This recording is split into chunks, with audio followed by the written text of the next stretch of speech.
Hey folks, thanks for tuning in. We are episode 55. Holy smokes, 55 episodes of Elk Talk Live. We apologize that we've been on the road a lot. I left for Alaska on July 30th. I got home Saturday night, 4 days ago. And in that period of time, I'm not sure I was in Montana any more than a week at my longest stretch of time. So I think I'm still married. That's the good part. But anyhow, Elk Talk Live is brought to you by Bowtech. Go to bowtecharchery.com. Learn about the new Realm, the SS, and the SR6. Leupold Optics. Go to Leupold Optics, or go to Leupold.com, not LeupoldOptics.com. Leupold.com. Onyx. So Onyx Maps, go there, use promo code Randy out at onyxmaps.com, and you're going to get 20% off the app product. And if you're doing some Christmas shopping, if there's a hunter in your family, you might want to think about the Onyx system. And if you want to do a bunch of Christmas shopping, the folks out at Go Hunt have the best gear shop in the world. And if you want $50 of free store credit in their gear shop, I got a way you can do that also. Here's what you do. Go to gohunt.com, sign up for the Insider, use promo code Randy, and you're going to get $50 of free store credit, mad money, in their gear shop. Rocky Mountain Hunting Calls, go to rockymountainhuntingcalls.com, use promo code Randy, and save 15% on all your elk calls. There you go. I'm giving you a really good shopping list here. So, you know, there's the little meme on Facebook that says, my wife says I'm hard to buy for. That's a lie because she knows where the archery or the rifle store is. Well, right here.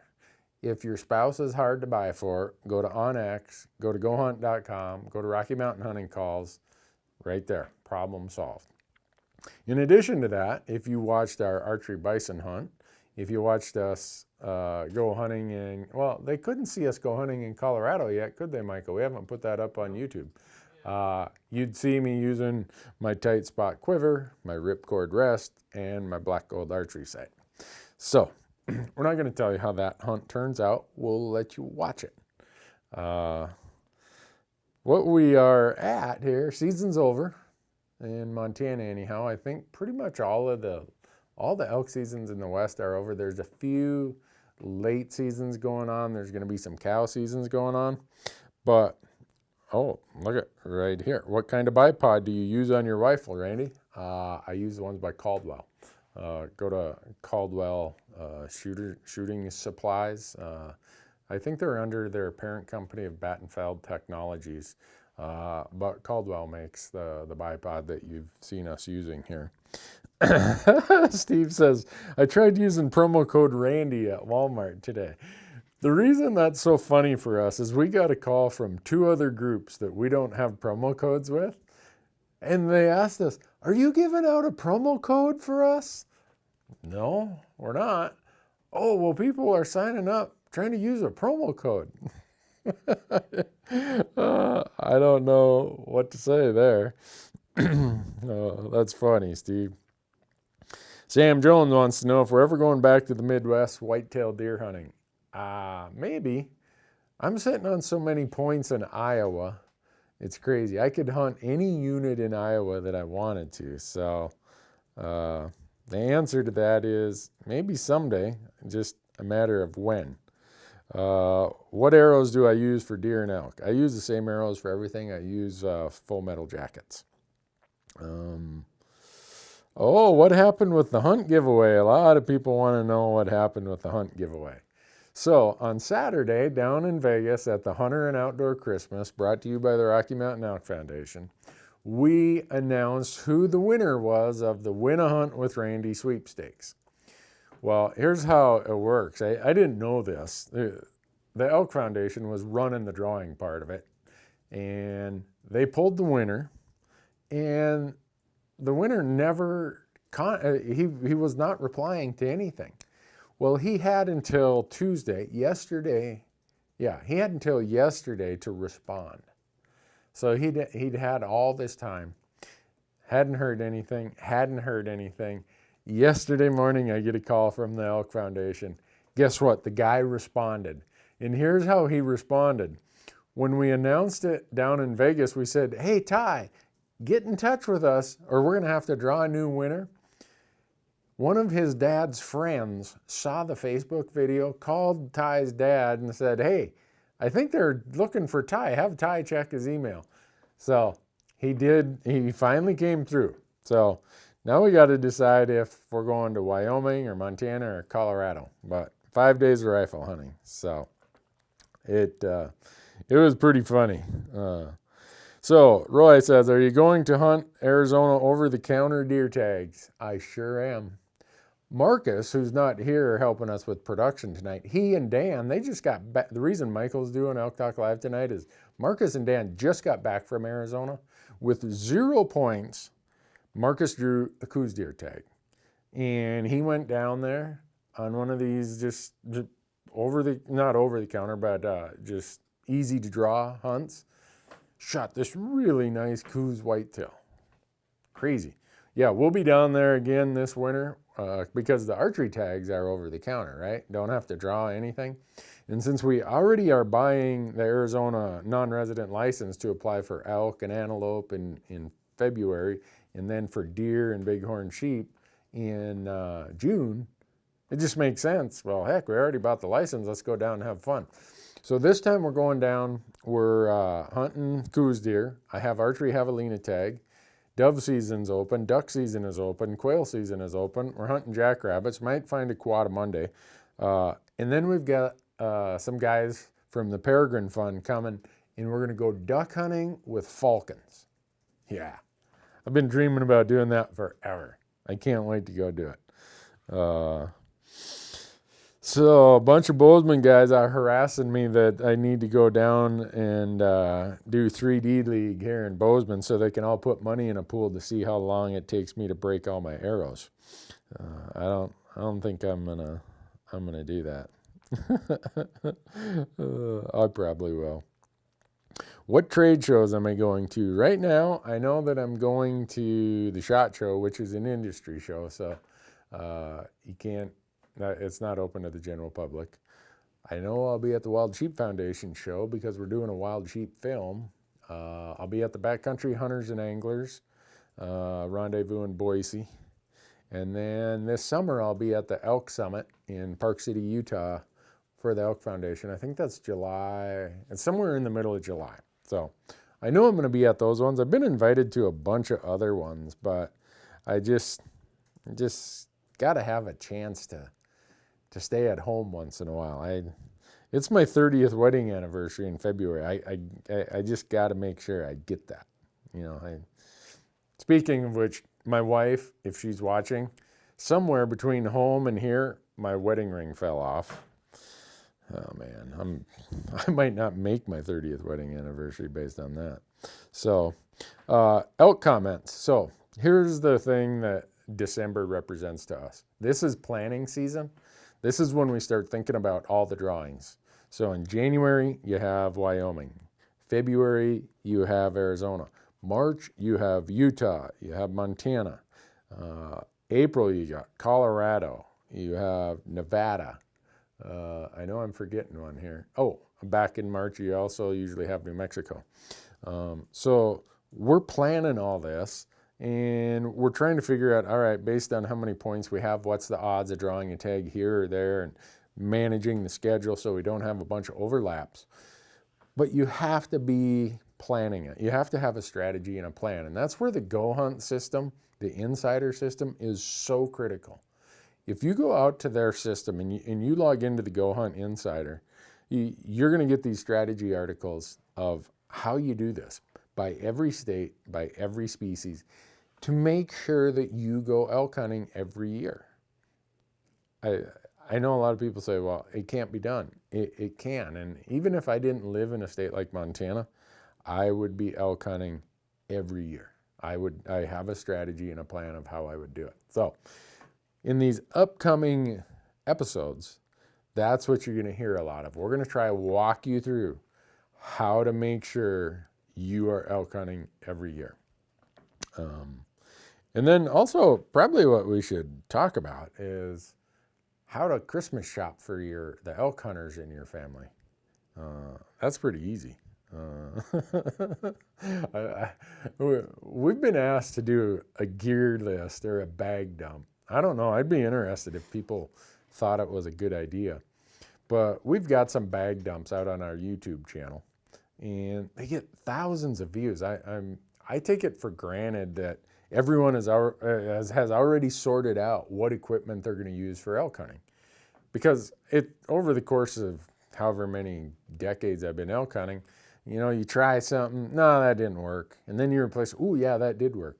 So my pack is many, many years of sorting and filtering what works, what doesn't work.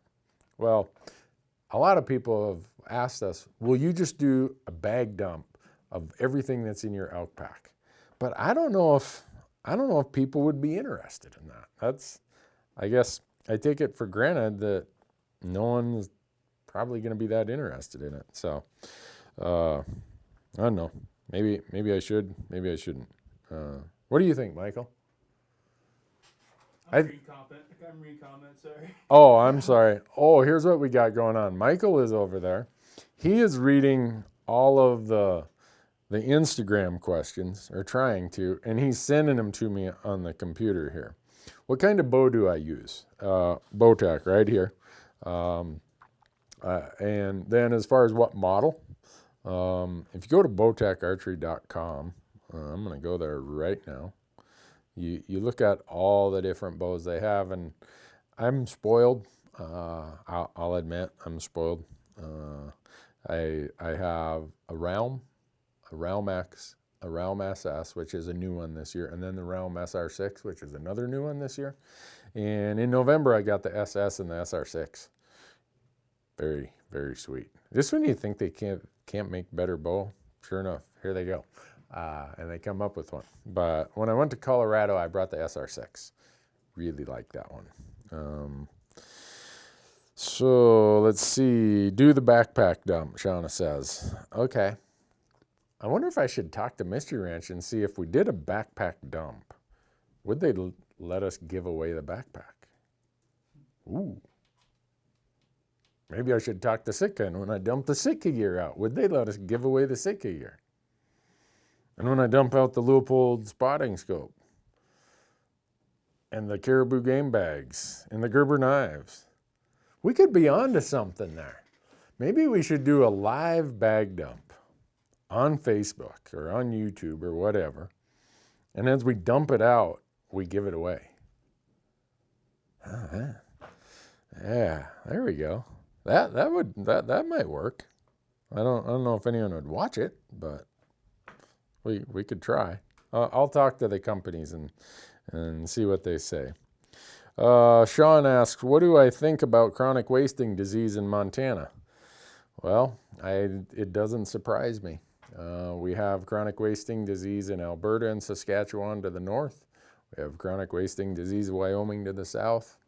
It was going to get here. It's the way it transfers. And actually, in Wyoming last month, my son Matthew shot a really nice bull elk. That episode just went to YouTube. So if you want to see a great, really, really big bull elk get a shot, go to our YouTube channel, Randy Newberg Hunter.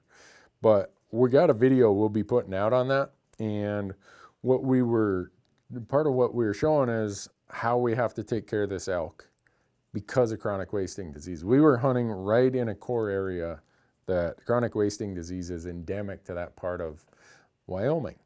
What you need to know with the new rules that have come out in anywhere in the last 2 to 5 years, you cannot transport carcasses or skulls of any animal you've taken across state lines if it has any spinal material or any brain matter.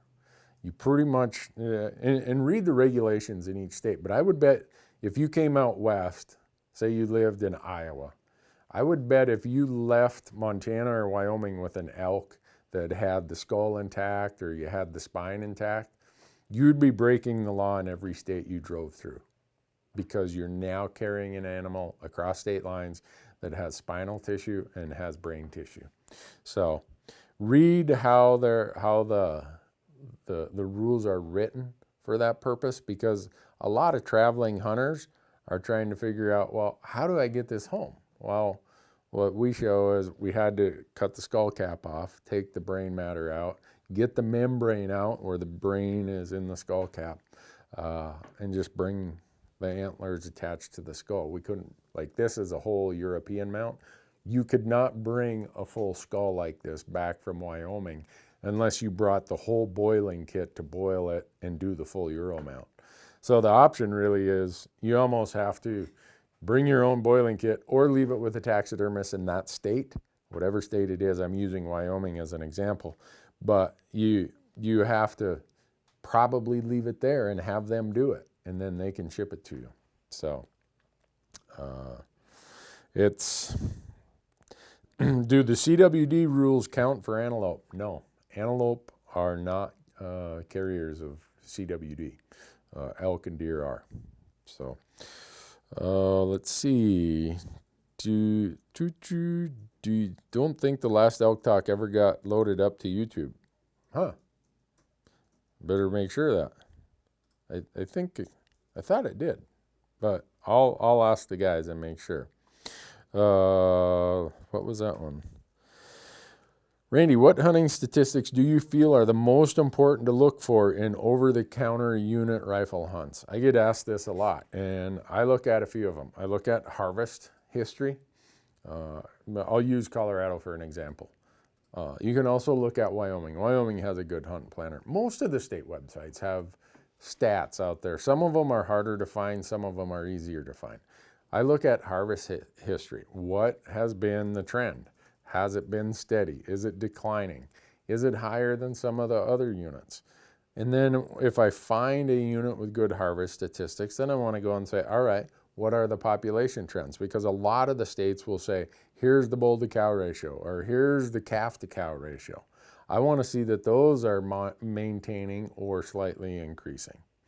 Then when I have my list of units, okay, these ones have good herd data, good populations, healthy, they have good harvest rates, then I go and look which ones have the most public land. Because some of the units with a lot of private land are over objective and they have high harvest rates. But if you can't get access, it doesn't do you much good. So those are the things I look for. I apologize, folks. There's a janitor here cleaning our neighbor's office right now, so don't know why they decided to do that on a Wednesday night at 8 o'clock, but I might go unplug their vacuum cleaner. No, I won't. So someone says, can you please have Elk Talk live before my bedtime? This is an East Coast problem.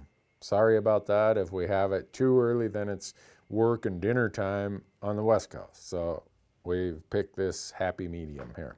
Sorry about that. Is the 6.5 Creedmoor a viable elk cartridge? Yeah, it is. But like everything, shot placement and shot selection is going to be huge, and highest quality bullets you can find. Don't skimp on bullets, especially when you're dropping down to a 6.5, especially if you drop down to a 6mm. So it'll work for sure. Why Mystery Ranch packs? Why do you use Mystery Ranch packs over all the other brands that are out there? For a couple of reasons. Mystery Ranch packs was started by Dana Gleason. Dana is a legend in the pack world. He lives here in Bozeman. He had a company called Dana Designs. Those of you who old like me, you know that Dana Design packs were some of the most desired packs in the backpacking world.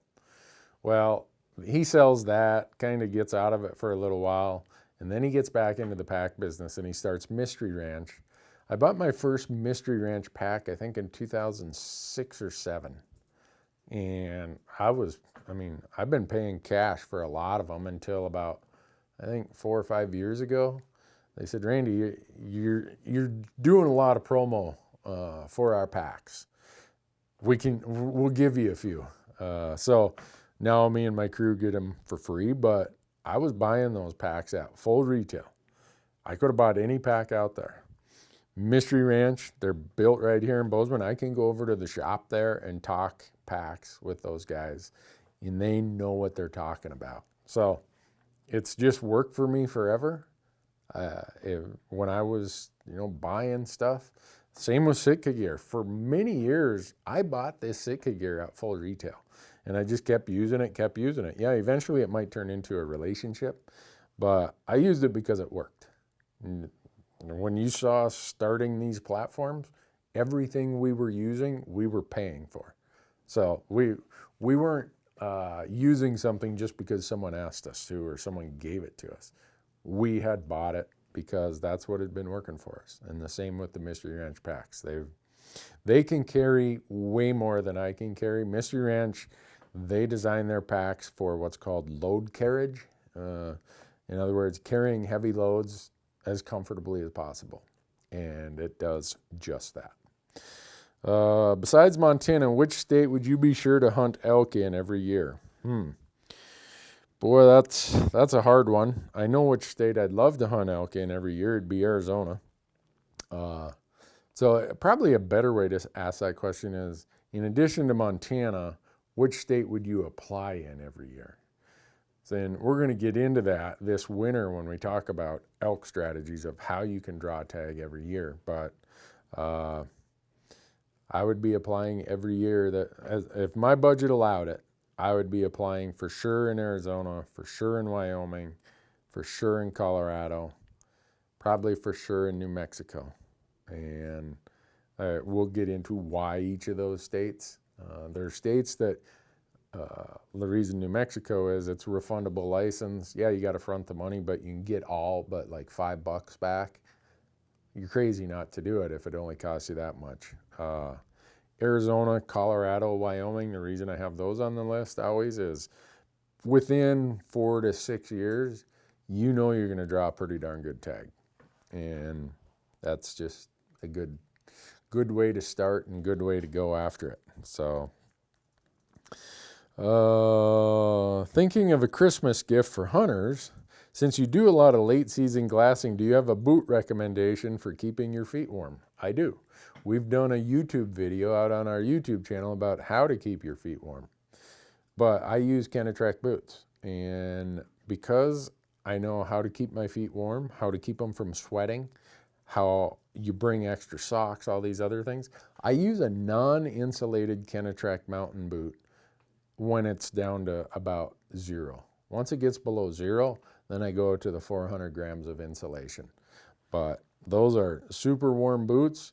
The thing you need to understand is sometimes when you're elk hunting, it's not so much the boot that you're wearing as it is the fact that you tied your boots when you were at the motel or at camp and you drove to the trailhead and your feet started sweating before you even started hiking.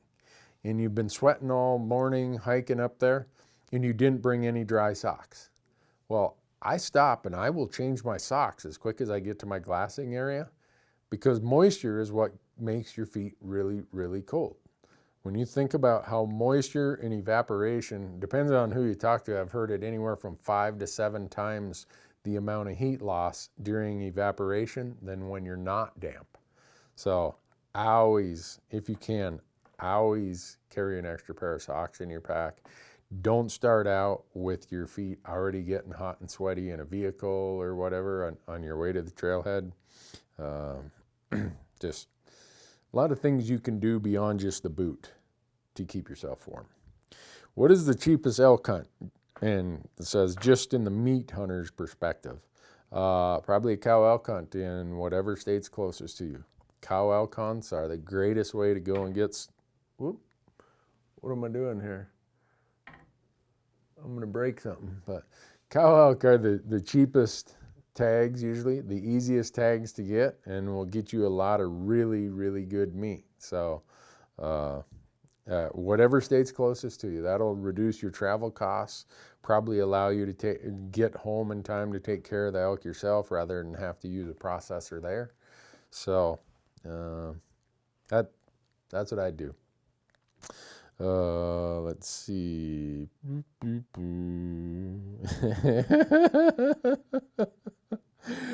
Some of you guys. Someone's asking what knife I use. I use the Gerber Vital and the Gerber Big Game Vital. you can buy those out at the Go Hunt gear shop. You can buy mystery wrench packs out at the Go Hunt gear shop. So, yeah, if you look at, I wish I would have brought them. Gerber has the best replacement blade mechanism out there. It's the safest, sturdiest. You know, some of them you almost need some sort of multi-tool to replace the blade and you feel like you're going to cut your finger off. Not with a Gerber. And then, so that's the smaller Vital, about that long when it's folded out. And then they got the big game Vital that has, I would bet it's a 4.5 inch blade on it. I use that a lot. So, did I use my Mystery Ranch pop-up pack this year? I used it for one day, and I really didn't give it a good workout. So that's not much of an update, I know. Do I ever have plans to do any hunts in Idaho? Yeah, every year I have plans to do hunts in Idaho, but unfortunately I don't draw a tag. And everyone says, well, why don't you come to Idaho? And the reason is Idaho is the last state to draw the elk, deer, and antelope tags. Well, we've been applying since January in all the other states. Usually by the time Idaho comes along, we've got enough tags to fill out a season. So the units we apply for in Idaho are these ridiculously hard units to draw, just for the fact of, well, we already got these tags, let's roll the dice and see it happens in Idaho. Well, we never seem to draw one of those home run tags. So that's why we don't end up in Idaho very often. It's a great state. I gotta just go there on some sort of opportunity, general over-the-counter hunt. It's just too cool of a place, and it's just right over there. So let's see. Someone says, I've seen that the Born and Raised crew in Corey hunt Wyoming 2 years in a row. Do you know how that's possible? Yeah, pretty easy. 25% of Wyoming's tags are issued in a random draw. The other 75% by preference points. And there are some units that you can draw with 0 preference points, especially if you go into the more expensive draw. So Wyoming has an expensive draw and unless they call it the regular draw. So they call it regular and special. Same tag, it's just that because the special one, they charge you more, the draw odds are better. And 75% of the tags in both of those are issued by preference points. The other 25% of the tags are just random, that whether you have 20 points or 0 points, you have the same odds in that pool of 25 tags. So I know the places that they're hunting, and they're applying in places that are pretty easy to draw. They're not doing the swing for the fences kind of hunt. Ooh, Himalayan snowcock in the East Humboldts or the Ruby Mountains of Nevada. I wish I could make that work. That's a hunt that's on my list someday. Someone wants to know what Matthews Wyoming bull scored. You know, we've never got a bull officially scored, I don't think. I don't know for sure. I got to guess, but I really don't know. Other than if you saw it, you'd see that it's really, really a nice one. And if you watch the episode, and we probably should have edited it a little different for YouTube, but we saw lots of bulls. Matthews being real picky, then he finally shoots one the second day. And I'm one of those guys. I'm like a 2-year-old black lab. You know, just, come on, let's go. And Matthew is like his mother. Real deliberate, real calculating and thoughtful in everything he does. And I'm over there tail wagging like, come on, let's go. And he gets a lot of fun out of pushing my buttons. I know that. He loves making me wait.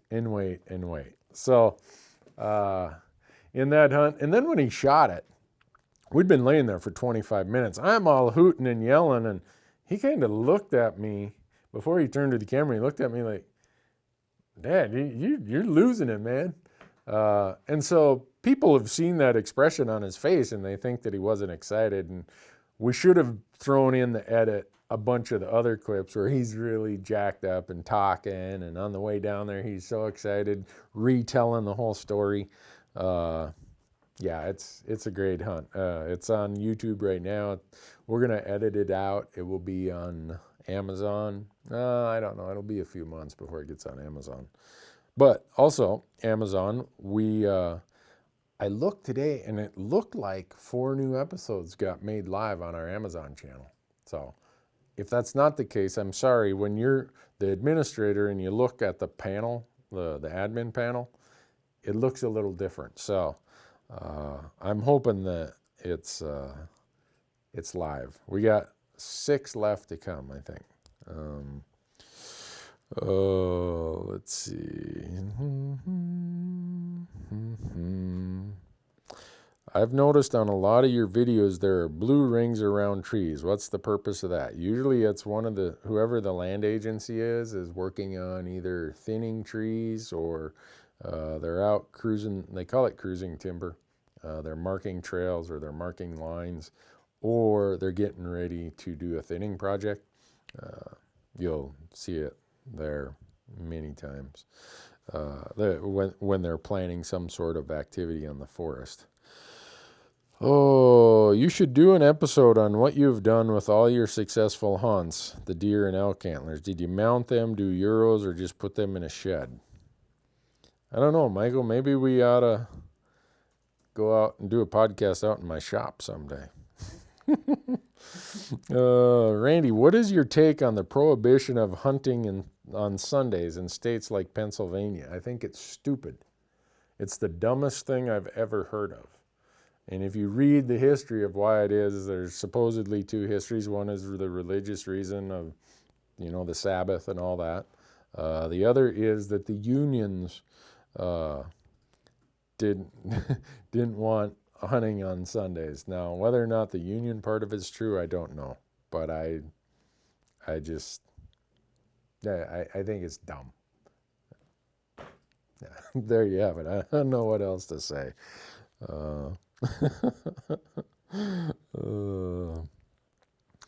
Let's see. We're getting lots of them. Oh, and if you want to get notified about Elk Talk Live, if you just chimed in here, if you text Randy, R-A-N-D-Y, to this number, 64600, that number has changed in the last month.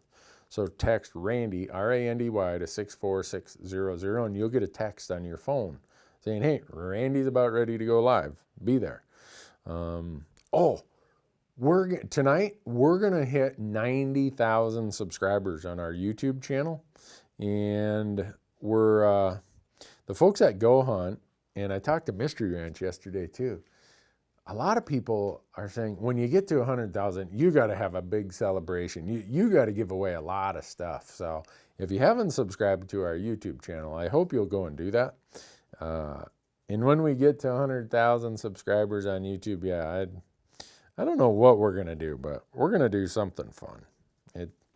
Maybe it'll be a big gear giveaway. I don't know. How do you store your bow after bow season is over? I store it down in my basement. I have a lot of room down there, and I have a table that I can kind of cradle them where the risers and the limbs are in the cradle. So I don't know if that's the way to do it or not, but that is what I do. Let's see. Okay. Someone says that only the first 5 episodes are available on Amazon. Thanks, Ken. Sorry for the false alarm. Those have been out there forever. I don't know what the holdup is, but frustrating that we've got all this content that we want people to watch and you have to get through the firewall. Ooh, William asks, what are your thoughts on the first rifle season for elk in Colorado? My thoughts are it's a good thing to do. I've got 2 elk points going into 2019. I'm probably going to burn them on a first season elk hunt, rifle elk. Yeah, you're not going to shoot great big lunker bulls there. I kind of know what I'm getting into. 2 points. I don't expect to see lots of elk. I don't expect to see really big ones. But it's just fun. It's earlier in October. Because it requires a few points, there's a lot less hunting pressure, and it's a more relaxed hunt. That's what I'm looking for, is a higher quality experience. So I really like them, and I'm going to go there and do it. Oh, Mike Mulligan says, when you reach 100,000 subscribers, Dairy Queen for everyone. Dilly dilly. What is all this? For all you do, what's that?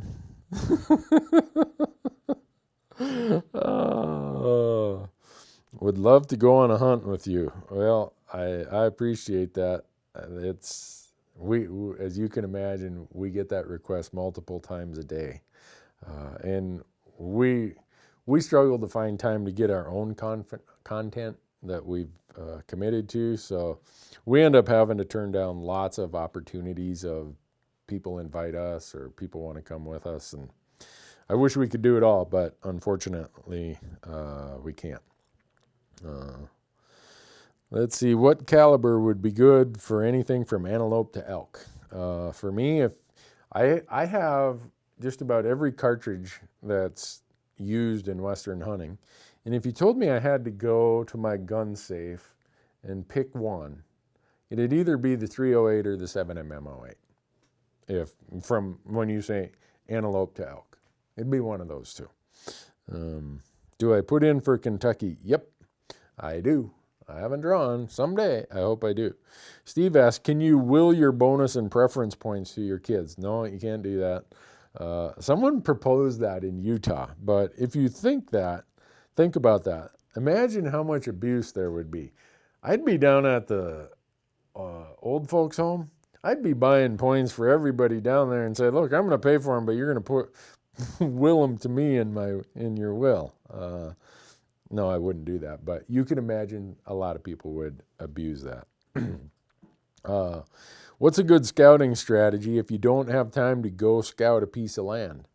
We did, a 12-part series on e-scouting, electronic scouting, desk scouting, whatever, cyber scouting.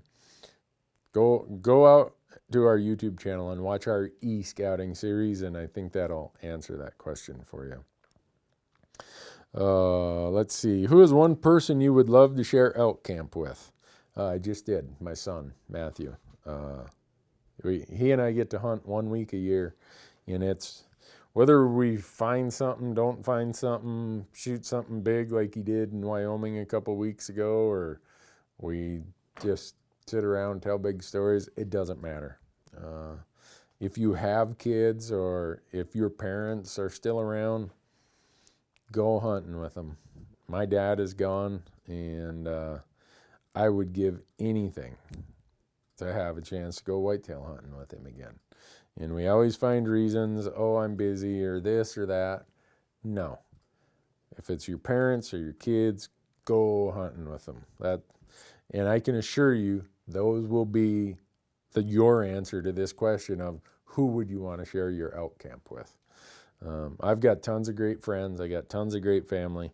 I love hunting with all of them, and I'm blessed to have as many friends and family that I do, and blessed to have such great friends and family. But that one hunt a year with Matthew, my son, is what really, really gets. It stays in my mind for a long time. Let's put it that way. Saw your Montana late season hunt where you camped in a tent. What did you use to stay warm? We had sub-zero temps in Colorado during first rifle. So if you saw that, Bo, we used the llamas from Wilderness Ridge Trail Llamas. Bo was with us, the owner of that business. He brought a little wall tent that had a stove in it. The rest of us slept in our Hilleberg tents. And again, it's kind of like learning how to keep your feet from getting cold. You kind of learn how to make sure you don't get cold when you're sleeping in a non-heated tent. Our Hilleberg tents don't have heaters. So we definitely have a high quality air mattress. I have a Climate, Klymit air mattress. And then depending on what I think the temps are going to be, I have anywhere from a 0-degree bag, I have a 15-degree bag, and I also pull that thing, I do the full mummy effect. I pull that thing right up here where this is all that's sticking out. So you're not having a lot of heat loss there. I have a pair of base layer clothes that I sleep in that are just for sleeping. Now, sometimes if it's a lightweight backpack hunt, yeah, I'm not going to bring an extra set of clothing base layers just to sleep in. But when we brought llamas, I could do that. Sometimes I sleep with socks on. Sometimes I sleep with a beanie on. There's a lot of things you can do to stay warm. Make sure that you aren't getting condensation, because when you're breathing, your breath rises, and if you've slept in a tent, you realize it quickly condenses to moisture. And if you have a single layer tent or a poorly ventilated tent, that moisture, that condensation will run off the side walls and get your bag wet. You'll wake up, and where your tent slopes down, the foot of your sleeping bag will be all wet. Get a better quality tent, ventilate it better, and make sure that you don't get moisture in there from condensation. If you do, make sure you ventilate that tent during the day, so when the sun hits it, it will create enough heat and enough airflow to get that moisture out of there. So, I don't know if that answers the question. Hopefully it helps. When is the muskrat stew coming? February. We don't start trapping muskrats until February. I would say we'll probably start on them 20th or so of February, and go from there. This is a tough one. Any tips for a first-time elk hunter going to Colorado with a two-wheel drive truck? Get yourself some chains, first of all. Get yourself a high-lift jack. Get yourself a tow strap. And just know that, especially in the west slope of Colorado, when it rains, it gets greasy. If it snows, there are no flat spots, or very few. You're going to be doing inclines up and down, and two-wheel drive is just hard. You can do it with the two-wheel drive. If you don't get really bad weather, odds are you're going to have to chain up. So just be prepared. It's going to put you at a disadvantage compared to the other hunters who have four-wheel drives or who have some sort of ATV off-road vehicle. So,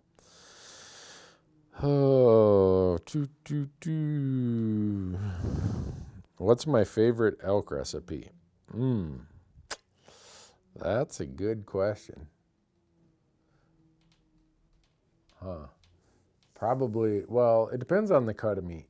Obviously, when I do tenderloins and I put them out on my Traeger and I slow cook them, oh man, that is unbelievable. My wife makes elk chili that is off the charts. I mean, off the charts. If there's one recipe I think the world would want to know about my wife's cooking, it would be her chili recipe. We've spent years refining it. I'm a chili, I don't want to say connoisseur, because that sounds like I have a sophisticated palate. I don't. But I really like chili. If I go to a restaurant and I see chili on the menu, I just want to try it. I'll eat chili anywhere. With my wife's chili, it just doesn't get any better than what she's got. She has worked it and refined it and taken a little from here and a little from there, and it's really good. A bunch of you are talking about the Bowtech link in a prize giveaway. That was done way back in November, so that link won't work. That bow drawing was over a month ago, so sorry about that if someone thought I was sending you there to win a bow. That's not it. Is the CDS system on your Leupold scopes, custom dial system is what CDS means, is the CDS worth the price? Absolutely. It is when we're talking normal hunting ranges, the custom dial system from Leupold is the easiest, most efficient. I have to say this because I'm somewhat of an idiot at times. It has idiot-proofed the times I want to be an idiot when I do something wrong. I would never buy a scope without one anymore. Have I ever hunted the Taylor's Fork in Montana? Yep, a lot. It's not my favorite place to go. Let's see. Any hunts with Corey Jacobson in the future? Those of you who know, Corey and I do another podcast called the Elk Talk podcast, in addition to my Hunt Talk Radio podcast. And I told Corey if we don't hunt together next year, he's not going to be my friend anymore. So he promised me that he'll come to Montana and we'll go elk hunting in archery season next year. We'll see about that. Randy, do you eat our New Mexico green chili? New Mexico has some of the best chili in the world. But when they say 5-alarm chili in New Mexico, pay attention. I was in, the restaurant's now closed. I was in Magdalena, New Mexico. There's a little restaurant that was on the north side of Highway 60. And I went in there and the guy says 5-alarm chili. And I said, yeah, I'll take that. And the waitress, she asked me where I'm from. I said, Montana. She looked at me like, I don't think you Montana folks do hot like we do. So she goes and gets the chef. He comes out and says, you don't want 5-alarm chili. Let me do 2-alarm or 3-alarm. I'm like, no, I want 5-alarm. Don't have 5-alarm chili. Your GI tract will regret it. You will regret it. It'll cost you a couple days of hunting almost. Just speaking from experience there. But man, does it taste good. I don't know what you guys got going on in New Mexico, but you guys got the chili and the pepper thing figured out. Let's see. What GPS would you recommend? I'd recommend getting the Hunt app from Onyx Maps and just doing it on your phone. Your smartphone, go to onyxmaps.com, download the app, and subscribe. Use promo code Randy. You'll save 20%. But that's what I use anymore. People say, well, I still see you carrying the old traditional GPS. Yep, I do for 2 reasons. One, I'm a Luddite. I'm a low-tech guy. And I've been too lazy to transfer all my waypoints and tracks from my old GPS to my Onyx account. I know I'm that lazy or I'm that busy. I'm not sure which, but that's the only reason I carry that. So I wouldn't go buy a GPS. I would go and get the Hunt app out at Onyx Maps, use promo code Randy and save yourself 20%, and it will have everything that you need. And you will be happy you did.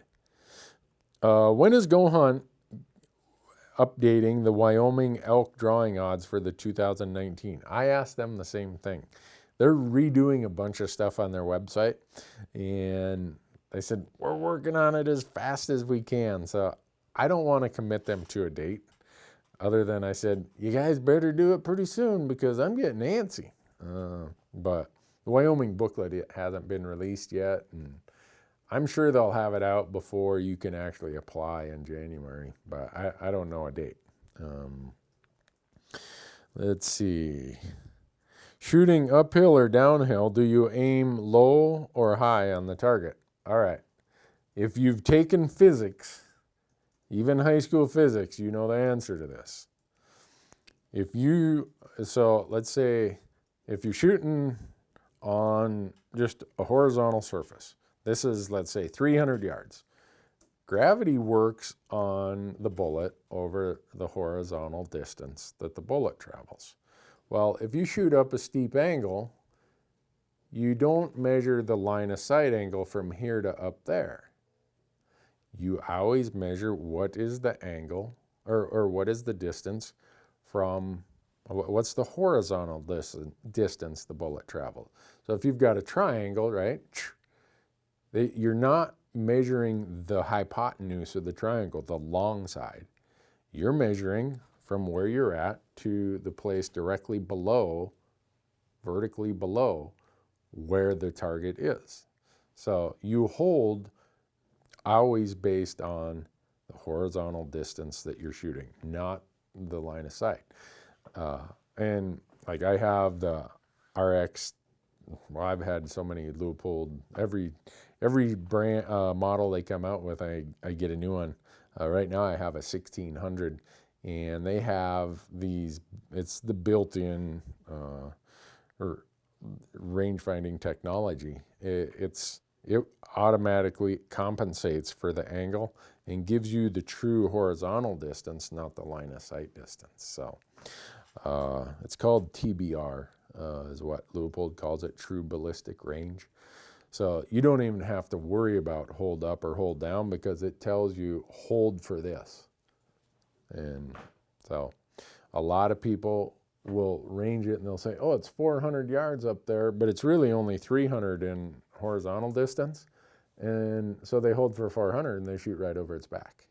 So if you're not using a rangefinder, you need to hold low because you're shooting you're thinking it's a longer distance than what the horizontal distance is. So I wish I had a triangle here or something that would have been a better diagram, but so have you eaten any of that great big old elk that Matthew shot in Wyoming? Is it more gamey than other elk due to the sagebrush area it was living? Nope. We ate, within 3 days, we had the back straps devoured. Tastes wonderful. You know, I've heard people say that old bulls are rank and this and that. I've had a couple older ones that are a little tougher, but flavor-wise, I've never had a problem with it. And the fact that it was living out closer to the winter range, so it was more grassland and sage, didn't taste at all sagey or wild or anything like that. Or, you know, some people say, oh, it tastes like sage. Not at all. So, what time is it, Michael? 8:52. 8:52. We got to keep going because we've been absent for so long. We got to give them their money's worth. Randy, your son's shot hit his bull high. Is that due to the downhill slope while he held at a normal level of if it were flat? No. What it was is that we ended up creeping a little bit closer than what we'd ranged it back earlier. And I think the dial was set for a little bit higher range. And at that angle, it hit it right here in the top of the ribs, bottom of the spine, and then, well, I should go this way because it came in this side. And actually where it came out was right here on the shoulder.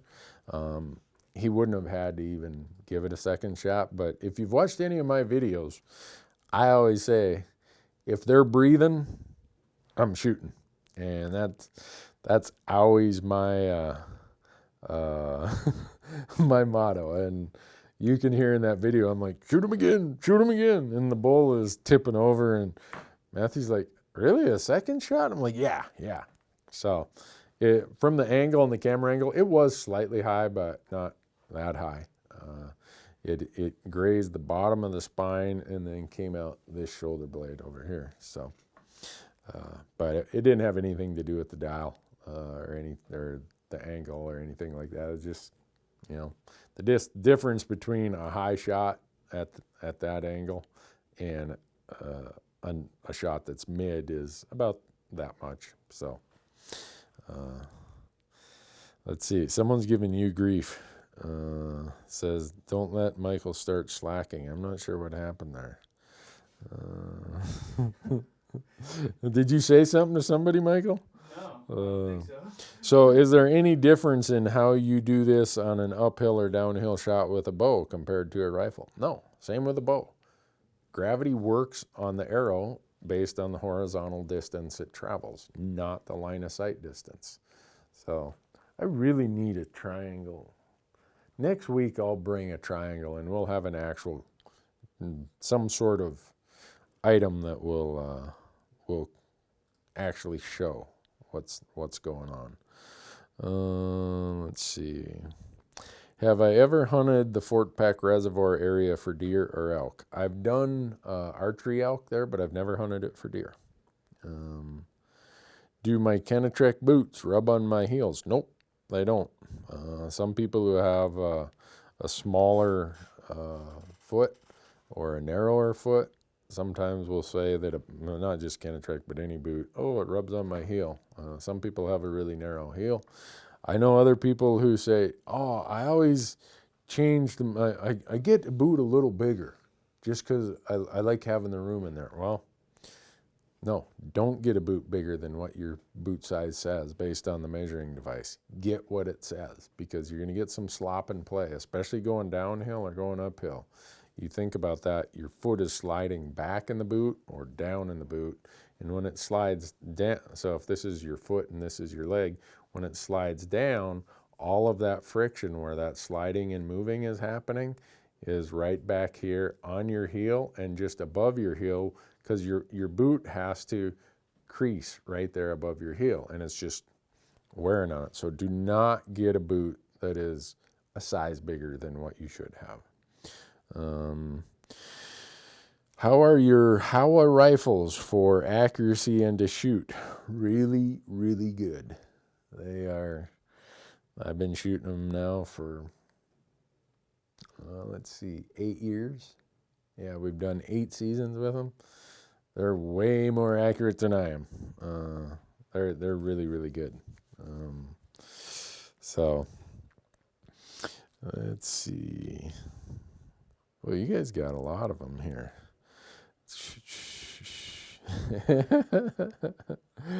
I don't know the answer to that one. Any tips for out-of-staters trying for Montana for a first-time mule deer hunt?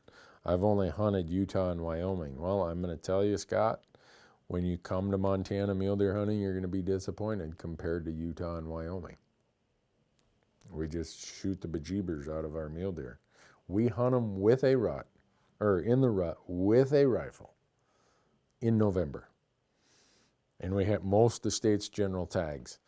So you crop off the age class really quickly when you do that. So as far as hints, I would say, depending on what you're looking for, possibly think about sticking with Wyoming or Utah. And if it was a different species, I might say, oh no, come to Montana. I lucked out this year. I drew a limited entry mule deer tag, and we've had some good mule deer hunts in Montana. But what I'm telling you or trying to explain is you're going to see a younger age class here, and I think most traveling non-resident hunters want to see a bit of an older age class. Now, if you just want to come and have a good time and see lots of deer, Montana is a great place. If you want to have long seasons, Montana is a great place. There's a lot of things that are good about coming deer hunting in Montana. I just tell people, have your expectations set. The quality of bucks I see in Wyoming are way higher than what I see in Montana. The number of bucks I see in Montana is usually higher than what I see in Wyoming. So just depends on, am I looking for a quantity versus quality? Easier to draw tags, Montana has that, but just have realistic expectations when you come here, and you'll have a good hunt. As far as tips, there's lots of places to go. Eastern Montana is known for being our mule deer factory. That's the place I usually go. People see us over there in Region 7, they call it, and there's a lot of stuff there. When I say stuff, there's a lot of public land there, but there's also some places where it's challenging. So you need to understand that not every deer you see is going to be on public. So a lot of people coming from a state, say like Nevada, where it's almost all public land, it's frustrating to come to a place like Eastern Montana where not even half of it is public land. So, all right.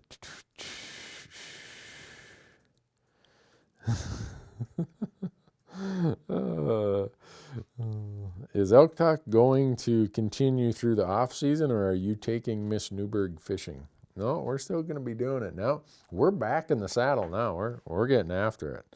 That's the idea. Is we want to get back on track. When we're on the road, those of you who followed the Elk Talk platform, we've tried to do it remotely sometimes, and we're wasting your time because our connection is so poor, it drops the connection, or it buffers so slow, we can't read your questions, all kinds of stuff like that.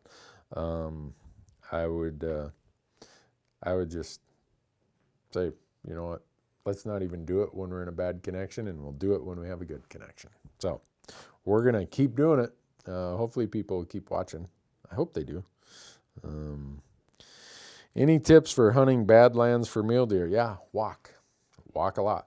The common thing is most of those badland areas, whether it's in Montana, Wyoming, Colorado. We were just down in Colorado. There's canyon badland stuff where we were hunting there. You have a main road that's usually a pretty good road that might go on the main spine ridge, and that's where everybody hunts. You got to park there and you got to get off, go down in some of these canyons, some of these draws, some of these more remote areas, and you'll have a good hunt. The guys who think, well, I'll just drive the ridge road, nah, it wouldn't be a good use of your time. Let's put it that way. Let's see. Someone says, when did we do our last Elk Talk live? We did one in November, right, Michael? I think it's November, like 10th, November 12th. 10th or 12th we did one. But so, have I hunted many of the eastern states? No, I haven't hunted many of them. The furthest east that I've hunted is Kansas and Iowa.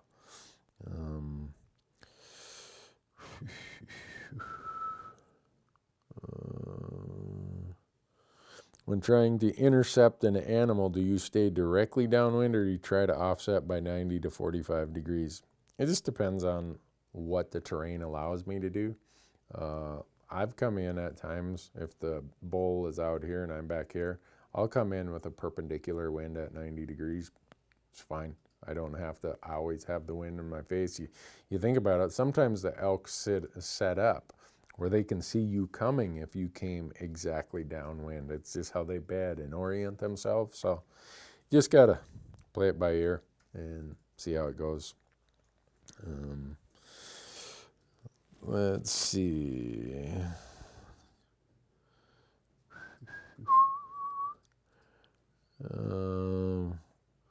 Boy, a lot of CWD questions today. Here's one. Any tips on saving taxes? Yeah, call my CPA firm here in town, 406-586-0281. That'll help you. That's a pretty generic question. Unless it's your trader business, it's pretty hard to save taxes on hunting. Oh, well, let's see. It didn't say on hunting. Yeah. There's all kinds of ways to save taxes. It usually costs money, though. I say save your money, pay your taxes, and you'll be further ahead. Do I use calls for mule deer? I don't. I know some people who do, and there's some people who are pretty effective and have good results using them. How was the Colorado deer hunt? You're gonna have to wait and see. When will that be ready, Michael? In a week or two? It'll be ready on the 24th. It'll be the first All right, over Christmas, you're going to get to see.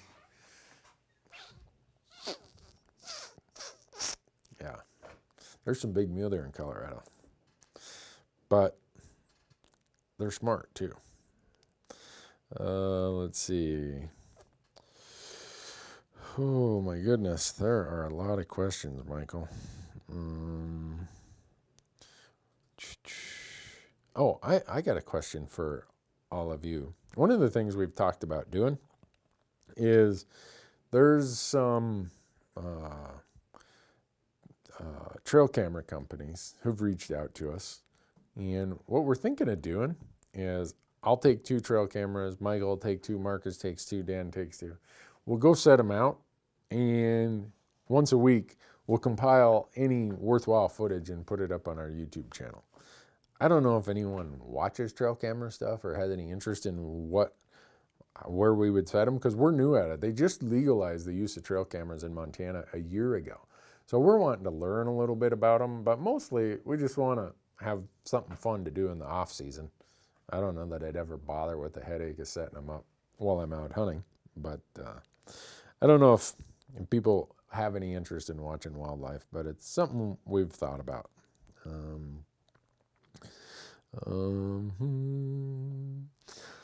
Let's see. A lot of people asking about Uncle Larry. So those who are asking, watch the elk hunt with Matthew. And there's an interesting thing about Wyoming you want to know that's associated with the story of Uncle Larry.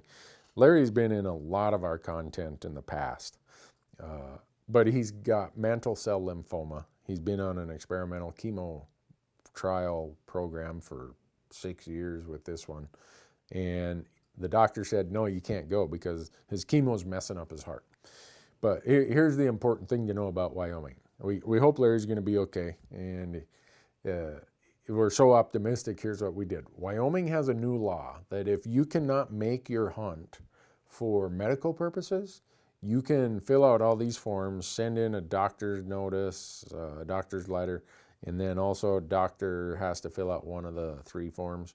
You send it to Wyoming Game and Fish and you say, I want to reserve my tag for the following season. And they have what's called a license review board that looks at all those applications. And my understanding is that unless something weird happens, Larry is going to get that tag in 2019 because we went through that whole process. So it'd be interesting to see if other states would do that. Some of the guys at the Backcountry Hunters and Anglers of Wyoming, I think, were some who pushed that, helped get that pushed through. I'd be interested to see other states do it. In Larry's case, it's hopefully going to work out great. You know, you wait forever to get this really fun tag, health issue comes up and you can't do it. It's nice that they let him apply to reserve that tag and get it for next year. So we'll see. Chase wants to know, can you buy a bonus point in Arizona without buying a hunting license? The answer is no. You have to buy a hunting license. And if you have a kid, the non-resident hunting license is $5. People ask me, well, how did your son end up with so many points in Arizona?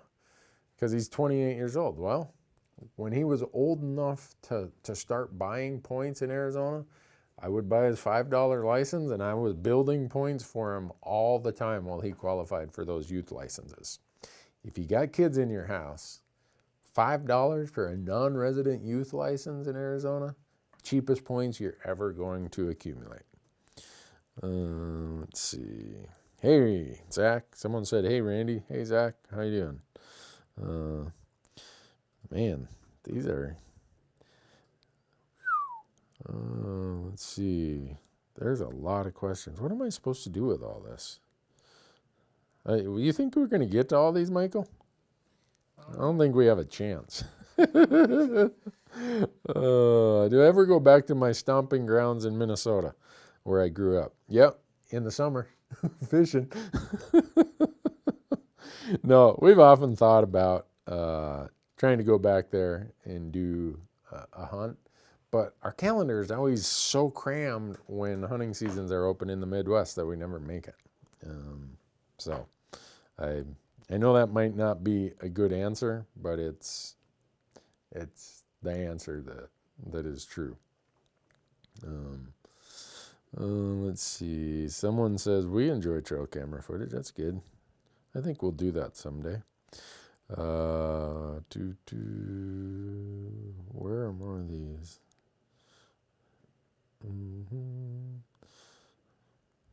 Someone says, here's some advice. Bears don't like trail cameras. There's got to be a story behind that. Randy, any elk hunting in Alberta? You know, I've been invited up there, but I've not taken the people up on it. I think it would be fun, but I've not done it. Don't know why.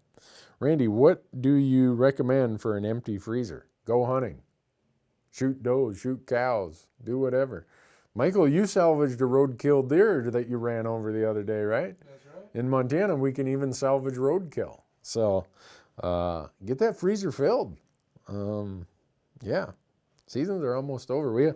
We still, here we have waterfowl hunting. We have these late season, they call it limited range weapons, where we can still hunt antlerless deer in a lot of our areas with rifle or without rifle, but with shotgun bow and muzzleloader. Let's see, that's what I would do. Someone says, with point creep in Wyoming, should I keep building points or burn my points now? That's up to you. I don't accumulate a lot of points. I try to burn points as fast as I can. I don't like accumulating them.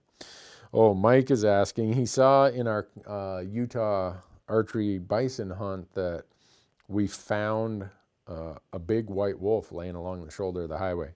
Montana, you cannot salvage a wolf. You cannot salvage a bighorn sheep. So we let Game and Fish know where it was at, and they came and got it. So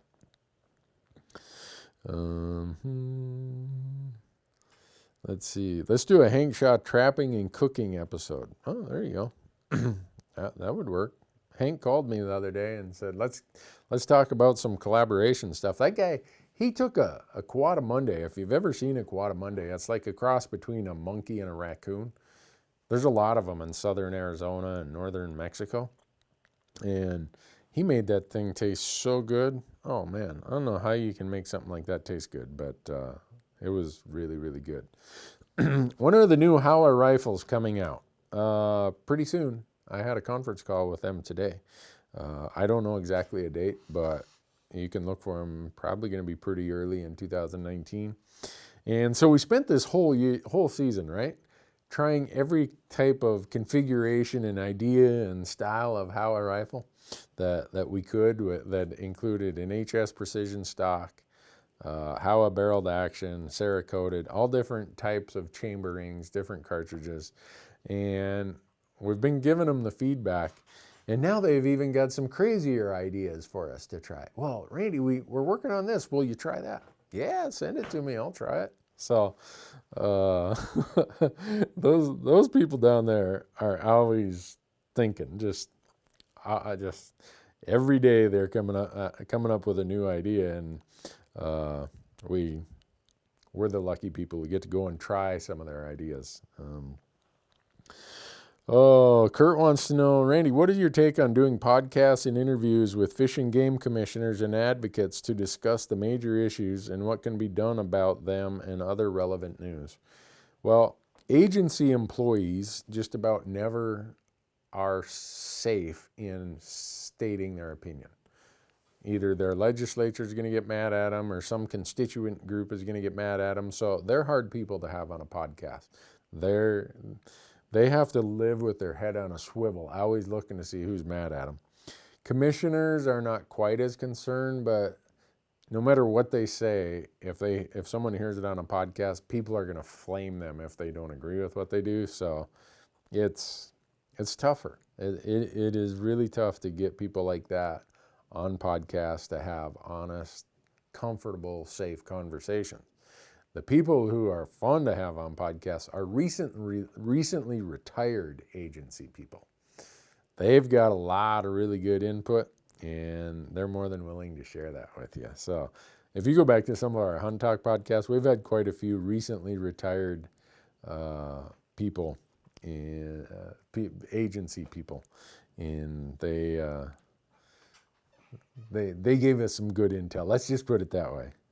They know what's going on. They're very good at it. So, you got anything we got to wrap it up with, Michael? Well, while you're digging out the question, just the greatest question ever, I'm going to remind people that you can hunt elk every year, and between now and May, we're going to walk you through how to do that. And in doing it, we're going to be using the insider service from Go Hunt. We're going to be using our onX maps, and we're going to just be using common sense in our years of applying in all these states, that hopefully when we provide all that to you, you're able to say, yeah, heck, I can go do that. In the interim, I promise you pretty soon there's going to be fresh episodes out on the Fresh Tracks Amazon channel. I have no idea what's going on there, but I'm going to get it sorted out this week. I'm over it. And then if you want to listen to our Hunt Talk Radio podcast, you can get that on iTunes and Stitcher, or whatever your favorite podcast app is. And then we have the Elk Talk podcast with Corey Jacobson. And then you can follow us on YouTube. We got to get to that 100,000 YouTube subscribers. That's going to be a big deal. I like Mike's idea, Dairy Queen for everybody. Yeah. But we're going to do something there. And that YouTube channel is Randy Newberg Hunter. If you go and look at the Monday and Tuesday episode of this week, it's 2 days of crazy elk hunting in Wyoming out on the BLM land. If you follow Instagram, you can catch us there, Randy Newberg Hunter. Facebook, Randy Newberg Hunter, if you're watching this on Facebook. We have a really big Western hunting forum, an internet forum called hunttalk.com. That if anyone had a question tonight that they didn't feel like they got an answer to, if you go out to Hunt Talk and use the search function, you're probably going to find more threads that discuss that topic than anything that you probably could ever get on me doing a live Q&A session. Oh, Michael just posted the link out there. There you go. Let's see. What more can we do to protect our public lands? Kurt asked that. Stay engaged with your state legislatures. Stay engaged with your county commissioners, because how the hierarchy works, county commissioners usually talk to state legislators. State legislators usually talk to your congressional delegation.